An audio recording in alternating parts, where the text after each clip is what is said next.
皆さんこんにちは、あやです。今回はセーラームーンの人気キャラクターせいやこうのキャラソンの魅力をメロディー譜を使って15個お話しします。セーラームーン作品でも人気の高いキャラクターせいやこう、彼が歌う曲にもまたたくさんの魅力が詰まっています。そこで今回はピアニスト目線でメロディーから読み取ったせいやの思いをご紹介します。はじめにお伝えしておきますが、作曲専攻ではないため理論の深い読み取りは勉強不足です。あくまでもしかしてこうなのではという軽い考察と受け取っていただければ幸いです。まずは曲をよく知るためにアニメ版のキャラクターについて見ていきましょう。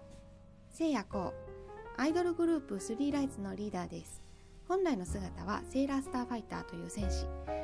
故郷の星を敵のギャラクシアに滅ぼされ逃げるようにして下級プリンセスと共に地球にやってきました。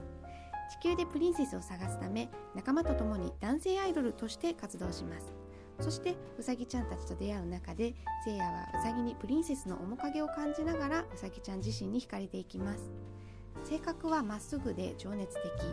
ウサギちゃんに対しては意地悪をしたりする時もありますが優しい一面もあります。次にキャラソンについてです。銀河一身分違いな片思いは1996年10月19日セーラースターズのキャラソンシングルとして大輝さん、ヤテンくん、そしてギャラクシアの CD と一緒にリリースされました。それぞれの CD にはプロローグ、ポエム、曲、カラオケ版の4トラックが収録されており、プロローグとポエムではキャラクターの語りが楽しめます。銀河一身分違いな片思いは作詞は原作者の竹内直子さん、作曲と編曲は亀山光一郎さんが手掛けています。歌い手はせいや役の声優新山志保さんです。構成はイントロ、A メロ、B メロ、サビ、間奏、A メロ、B メロ、サビ、間奏、C メロ、間奏、B メロ、サビ、アウトロとなっています。曲名の銀河一身分違いな片思いというフレーズは原作コミックの中でせいやがうさぎちゃんを見つめながら悟るシーンから用いられています。作曲者の亀山光一郎さんはシンセサイザーを用いた音楽が特徴的です。スーパー戦隊シリーズなどの力強くてかっこいい系が代表的ですが、それだけにとどまらず幅広い音楽性を持っています。セーラームーン作品では他にもギャラクシアのキャラソンであるゴールデンクイーンギャラクシアやセーラームーンクリスマスの編曲も手掛けています。せいやの曲ではイントロからメリハリのあるフレーズで少し大人っぽさを演出し、また全体的にはなんとなくエネルギッシュでちょっと背伸びした少年っぽさが伺えます。曲にはそれぞれ調という簡単に言えばその曲の持つ雰囲気を示す属性があります。詳しい説明は省略しますが、銀河一身分違いな片思いはファをメインとした暗い音階で成り立っています。音の名前を日本語ではいろはにほへとを使って表現します。そのためファは日本語でへ、暗い音階は単調と言います。よってこの曲はへ単調であると言えます。さて、調は全部で24種類あり、それぞれ性格を持っています。へ単調の持つ性格は好奇、内面の苦しみや悲しみ、荘厳です。せいやの片思いへの辛さや戦士としての強さなど感じられます。報われない片思いの音楽と聞くとなんとなくバラードなどのゆっくりとしたテンポを予想する方もいると思います。しかしこの曲はなんとテンポが118とそんなに遅くありません。なぜなのでしょうか。せいやの気持ちとしてはおそらく片思いで悲しいというよりもうさぎちゃんを守る意志があるので、その強さや行動力がテンポの速さに現れているのではと思います。 A メロはイントロからテンションを少し落としてせいやが落ち着いた歌声で歌います。音域もミーフラットからドまでとそんなに広くありません。うさぎちゃんのことを静かに気にかけたり憂いを感じられます。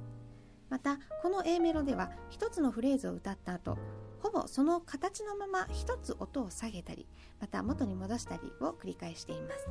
安定感がある一方、不安で身動きが取れない様子も読み取れます。落ち着いた展開を見せる A メロですが、 B メロに入る直前でついに音がリズムを伴って上昇していきます。音が上がるということは感情の高まり、エネルギーの上昇を意味します。つまりここから聖夜のうさぎちゃんへの気持ちを強く歌い上げるフェーズへの変化を表します。またここのリズムについて歌詞をその小節内に押し込めることにも注目します。1番の歌詞押しつぶされそうと2番の張り裂けそうだぜ、これを全部同じリズムで弾いた時よりは小節内で言い切った時の方が焦る気持ちを感じられます。この焦りと不安を伴って B メロへと続いていきます。 B メロからは16分音符が増えて細かい動きになっていきます。また音域も高い音へと広がり、 A メロよりも訴える気持ちが高まっています。 B メロの直前でフレーズの音程が上がった最高音のファから始まる助けたい、救いたい、こ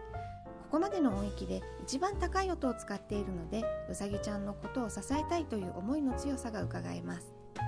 またこの部分は曲の中で唯一ハモリが存在する箇所です。ここにハモリがある意図としては、聖夜として支えたい、そしてファイターとして支えたいという2つの存在を示しているのではと考えます。助けたい、救いたいから少しトーンを落として、命さえ投げ出して君のためにと歌うシーン。ここは落ち着きなく音が上下に揺れていることから、どうにかしたくてしょうがない感があります。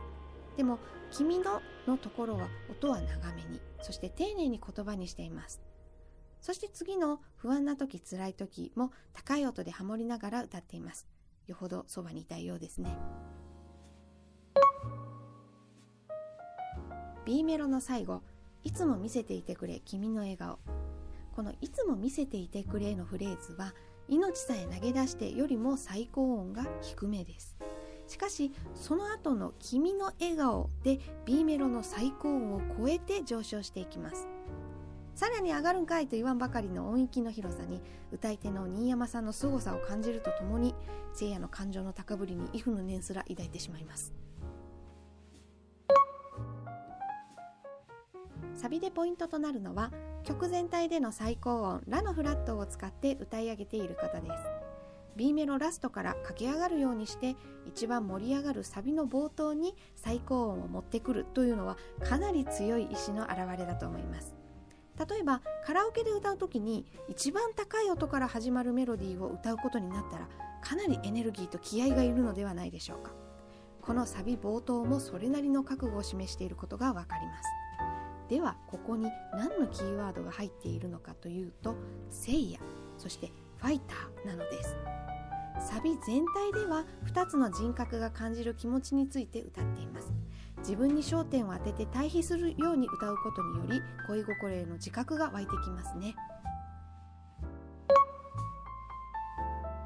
さて細かい音符が続いていましたが、1小節をたった四分音符だけで歌い上げている箇所があります。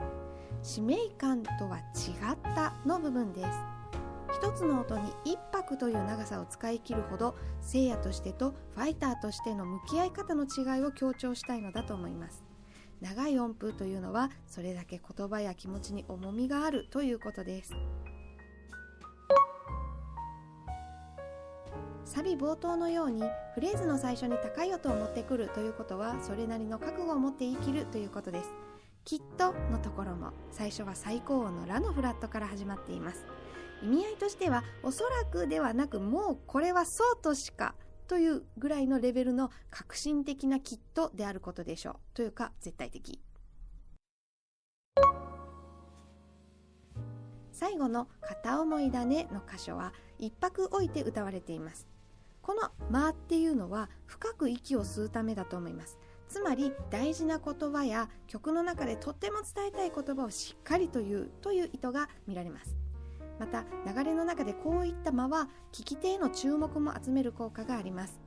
高い音で歌い切るエネルギーも相まって、聖夜の気持ちがこれでもかと溢れているのがわかりますね。2番、間奏の後に訪れる C メロ。星空を突き抜けという歌い出しはまるで夜空を仰ぐようにのびのびとしています。ここでのメロディーは高い音ではありますが、幅はそこまで動いてはいません。先ほどまでのアクティブな印象からは少し離れていますね。ここでは銀河での戦いについて歌っているので、高い音で歌うことで遠い宇宙へと思いを馳せているのでしょう。とは言っても、君の記憶の片隅にいられるようにとうさぎちゃんのことを歌えば、やっぱり雰囲気も B メロのように変化していきます。こうして音が揺れ動くところはだいたいうさぎちゃんのことを歌っている時ですね。最後のサビは全体的には特別感はありませんが、ラストに注目してみましょう。この曲のタイトルである銀河一身分違いな片思いを最後に歌い切るところの音です。今までの片思いだねはソから始まっていましたが、最後だけは最高音であるラのフラットから始まっています。ラストに変化をつけたり高い音で歌うということは、そこが一番気持ちが乗っているということです。音が伸びているところは新山さんは少し拳を効かせており、せいやの思いを余すことなく歌い切っています。内部戦士に比べてライツは個人のキャラソンが1曲ずつという貴重な枠です。それなのに他のライツの2人がプリンセスや戦いへの思いを歌う中、アニメ版のせいやは本当にうさぎちゃん好きすぎるんだなと改めて感じました。今回は銀河一身分違いな片思いの魅力についてメロディー譜からいろいろ見ていきました。